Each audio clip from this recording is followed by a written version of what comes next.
In the heart of Montana, beneath a sandstone cliff scarred by wind and ice, a discovery waited for 12,000 years. A child, buried with care, surrounded by tools carved from ancient stone, his small body dusted in a veil of red ochre. He was found by accident, unearthed by machines cutting through a family's land in 1968.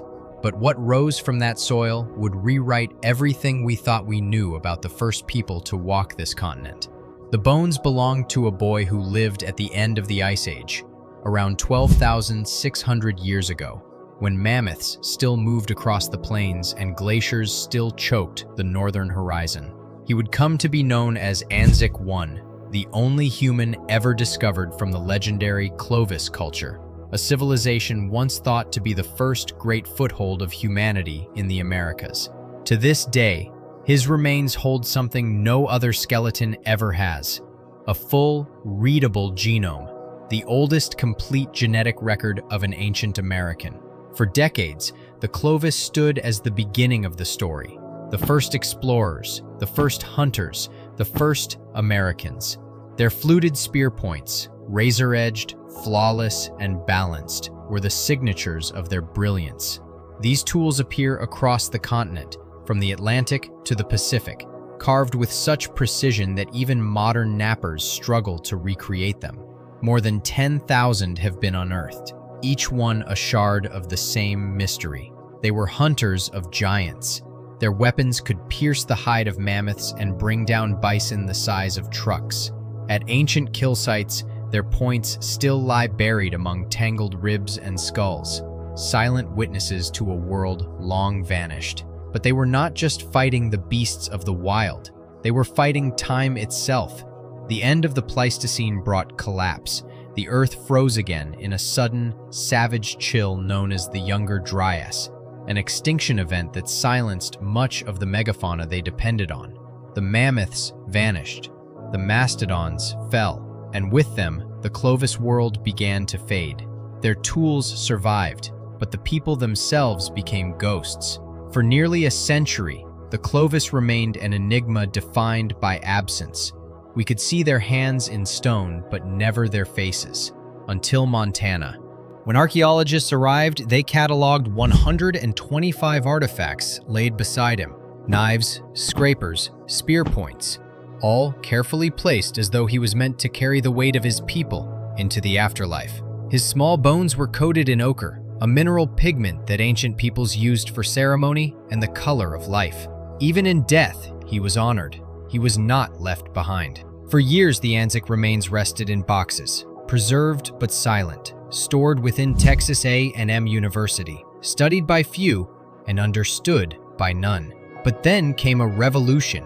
One not of stone, but of sequence. By the 2000s, the rise of next-generation DNA technology made it possible to peer deeper into the past than ever before.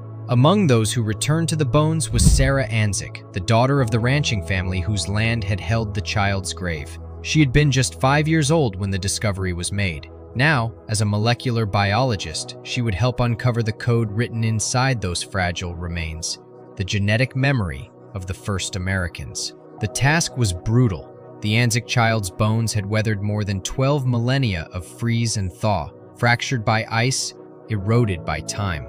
Extracting DNA from something so old was like trying to read a book half-burned and buried in frost. But what they found inside those bones was genuine, ancient DNA marked by the unmistakable scars of time. Cytosine deamination, a chemical fingerprint of age that confirmed the sequence was real. And piece by piece, letter by letter, the child began to speak again through his genes. It was one of the first complete genomes ever recovered from an ancient American, a full, readable map of a life that ended before the dawn of history, and it would reveal truths that no stone tool ever could. When the data was decoded, it told a story that spanned continents. His mitochondrial DNA, passed from mother to child, belonged to a lineage known as D4H3A, a rare thread still found today among some indigenous groups along the Pacific coast. That detail alone upended decades of theory, because here, hundreds of miles inland in Montana, the same maternal signature appeared,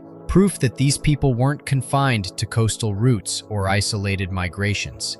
To be sure, researchers ran a battery of tests, mathematical analyses called outgroup F3 statistics, to measure how much genetic history Anzick I shared with modern populations. The results stunned them. Out of 52 Native American groups tested, he shared the deepest genetic drift with nearly all of them. That meant his people weren't some lost branch. They were the root. His blood still flows in millions alive today, especially among Central and South American descendants of the Caritiana, the Maya, and others who trace their ancestry back through unbroken time. And yet, not all lineages matched. Roughly 20% of native populations didn't share this exact thread, hinting at another branch, another migration, lost somewhere in the fog of prehistory. The Americas, it seemed, had never been a single story. They were a mosaic of arrivals, splits, and survivals, each group carving its own path through an unforgiving world. But the child's genome did more than map ancestry. It exposed the fractures in one of archaeology's most deeply held beliefs. For nearly a century, the Clovis first theory had dominated classrooms and textbooks alike. The idea that the Clovis people represented the first wave of migration into the Americas, pioneers crossing the Bering Land Bridge from Siberia around 15,000 years ago. They were thought to be the founders, the first humans to break through the ice and populate 2 continents. But the DNA said otherwise. The genome revealed that Anzick I's ancestors were not the beginning.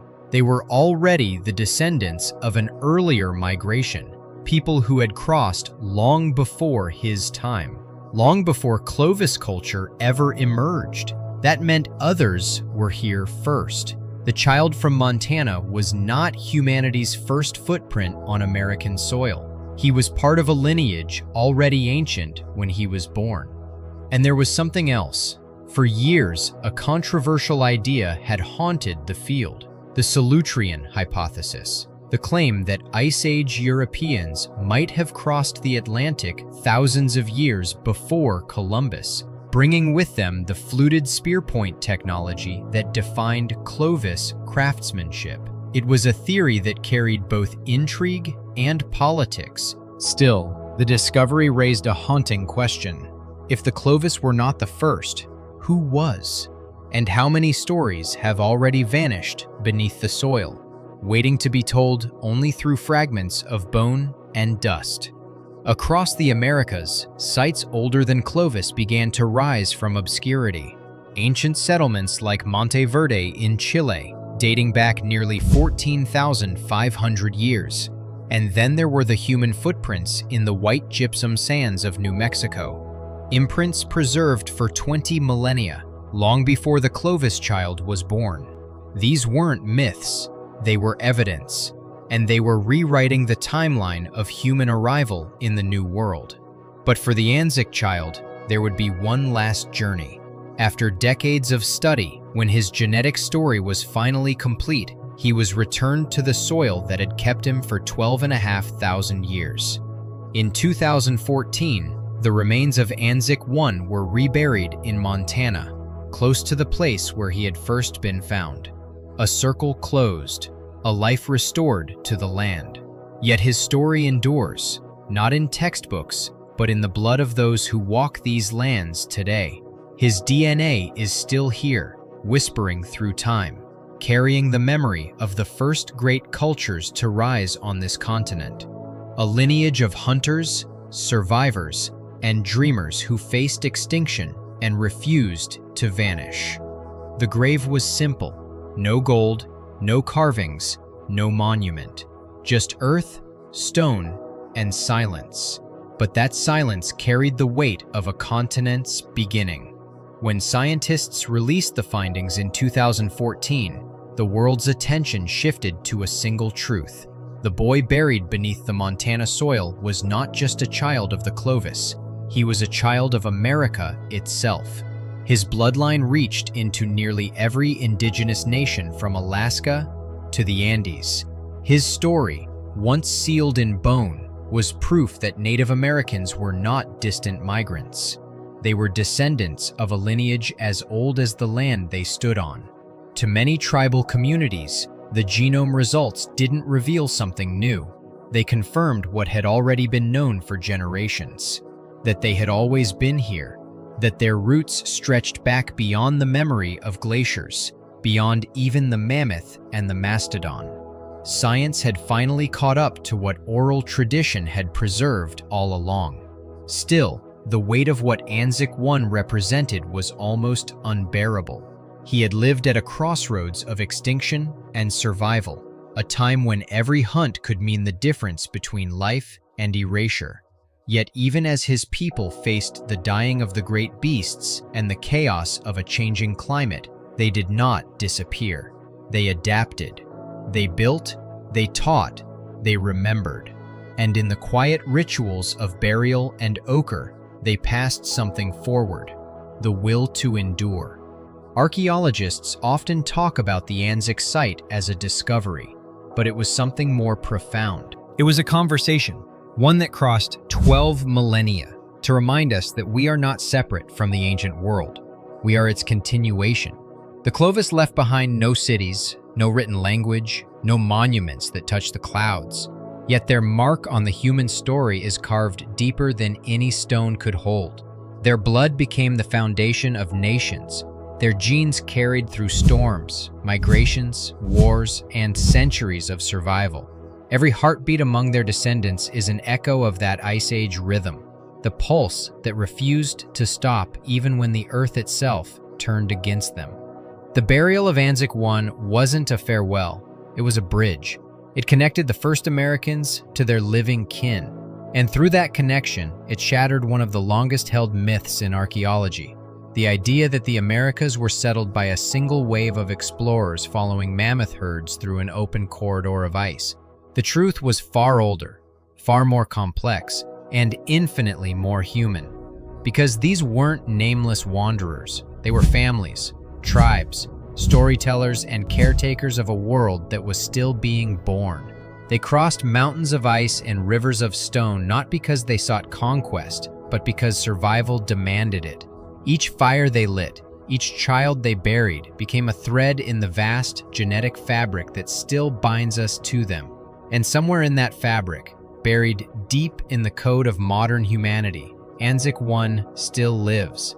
His DNA lingers like a faint song beneath the noise of time, carrying fragments of memory older than civilization itself. It's a reminder that history is not something that ends. It breathes, it evolves, and sometimes it speaks again. Today, if you stood on that quiet patch of Montana earth, the wind sweeping across the grasslands would sound the same as it did 12,000 years ago. The same cold air that once bit at the faces of Clovis hunters still drifts through the canyons. The same soil that cradled the child still hides the secrets of his people, and beneath it all, the story remains unchanged. A people who refused to be forgotten. The Anzick discovery didn't just rewrite prehistory, it gave it a face. It reminded us that the past is not a myth carved in textbooks, but a living legacy written in ourselves. The fluted points, the ochre, the tiny bones, they're not relics. The Clovis vanished as a culture, but not as a people. Their strength, their hands, their fire, all of it still moves within those who walk the same lands today. Their child became the bridge between worlds, between science and spirit, past and present, myth and memory. And in his quiet grave, he still keeps watch over a story that belongs to us all. Because the truth buried beneath Montana is not about bones or artifacts. It's about connection. It's about how far we've come and how deeply we remain tied to the soil that first held us. It's about the memory of a people who lived through ice and hunger, and whose legacy endures in every living descendant across the hemisphere. The Clovis were not the first, and they were not the last. They were a chapter, a vital one, of the greater human story still unfolding beneath our feet. And maybe that's what makes the Anzick child so powerful. He doesn't belong to any single nation, culture, or theory. He belongs to the world, to the story of humanity itself. The winds over Montana haven't changed. They still move across the plains carrying whispers older than time. And somewhere beneath them, the red earth still hides the child who connected two worlds, ancient and modern, lost and living. The Clovis are gone, their fires long cold, but their blood still burns in us. Their strength still echoes in our bones. And every heartbeat, in some small way, carries the rhythm of that first America, wild, brutal, and beautiful. Thank you for watching. Be sure to subscribe and join us for the next episode where we uncover more untold stories from humanity's past. Each video takes us deeper into the mysteries of history, connecting us to the people and events that shaped our world today. Because here on Savage Past, the past doesn't stay buried.